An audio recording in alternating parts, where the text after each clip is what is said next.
How's it going, guys? Nev here, and I am not going away from the vlog side of it, but I haven't been doing much lately. But what I kind of want to start doing is something that I've been thinking of doing for the past kind of couple of months is do tutorials on photography. So, like, pretty much for beginners, even how to use cameras, like how to set up shots, how to get the correct setting, how to get the best image out of what camera that you're using. So in saying that, what I'm going to start doing is maybe, if I can do once a week, I'll try to do once a week, but if I can get a couple of videos out in a month, that'll be perfect. So what I'm going to start doing is, I'm going to start doing photography tutorials on how to use cameras, how to use, I only use really Canon, so I don't know if this is going to be any good for people using Nikon or Olympus or Sony. As long as I've been doing photography, now over 12 years, and as long as I've been doing it, I've always shot in Canon. They're just amazing cameras. Like, I've never ever, over the years, I've never had issues with them. They're always reliable, they're sturdy, they're well built. A couple of weeks ago, I was asked by someone what is on the strap. This thing is. On every Canon camera that I've ever owned, this thing has been on every single strap that came with the camera. And I always thought it was something that protects the hot shoe on the top of the camera, but I never looked into what it was or what it was used for.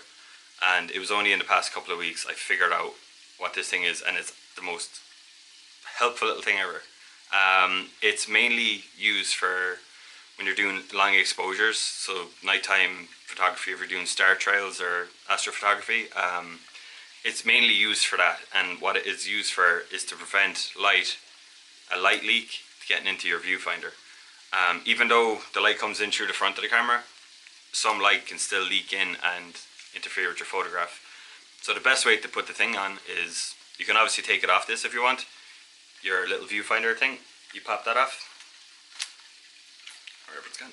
So once you have the viewfinder cap, this thing, once you have this removed off this, all what you have to do is, there's a little groove on it. Oh, I can't see that there. Go back. There's a tiny little groove on it. So all it is, that just slides down.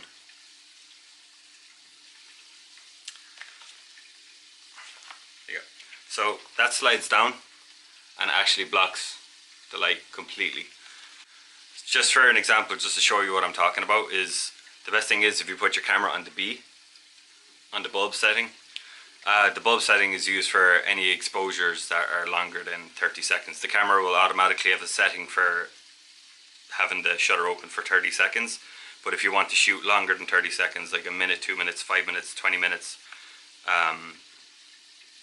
that's the setting to use. Ideally, you'd want to have some sort of shutter release.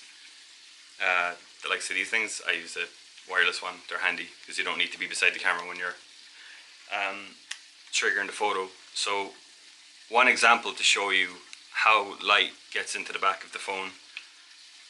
Where is my phone? Not the back of the phone, the back of the camera. Is you just get your phone and turn on the flashlight. So you have the flashlight on.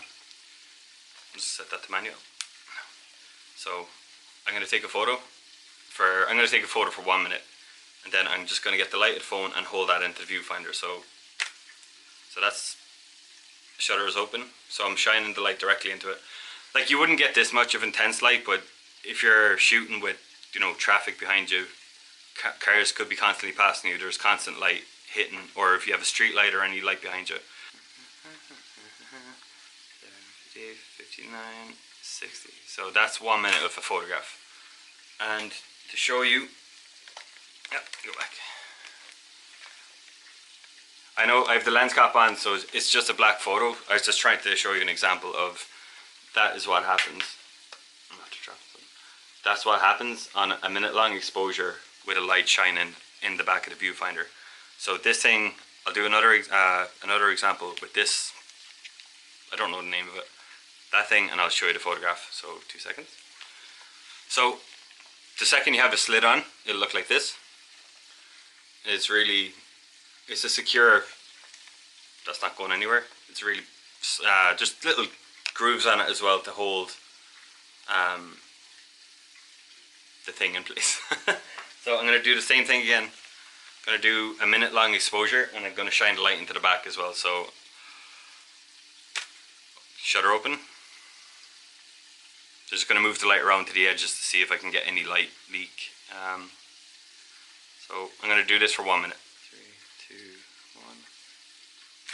Now that is a minute long exposure again. Just move that out of the way. So there you go. Complete blank screen.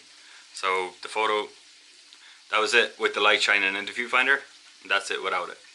So turn that on it. Without. Maybe a bit of a useless little thing, but it'll stop you putting. I've seen people using blue tack or gaffer's tape, or it still does the same job, but it's like the likes of this thing. It's always going to be on the strap as long as you're using the straps.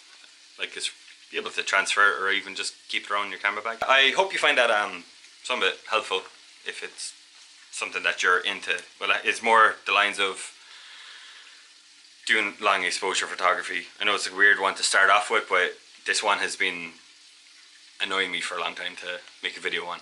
Such a simple thing. Yeah. So yeah, if it's something that you like this video, please subscribe to the channel. I'm gonna try and make at least, I'll see how it goes, but I'll try and make at least a video a week if I can. But even outside of just using it for doing the long exposures, it'll also keep your viewfinder from getting scratched. But the only thing is, once the eyepiece is on it, you can't fit this over it. So it's kind of a hard area to damage in here. Like it's. But if something that you don't shoot with one of these, I have seen photographers. I'm breaking that again. I have seen photographers without the eyepiece, and it's just this by itself. So maybe if you have something like that, even just to protect it while it's in your bag or in your case, or just traveling around, could be a handy little thing to use. So yeah, I'm gonna end the video here. So thank you for watching. Please like this video if you found it any bit helpful, and please subscribe for more videos to come as well. So till next time.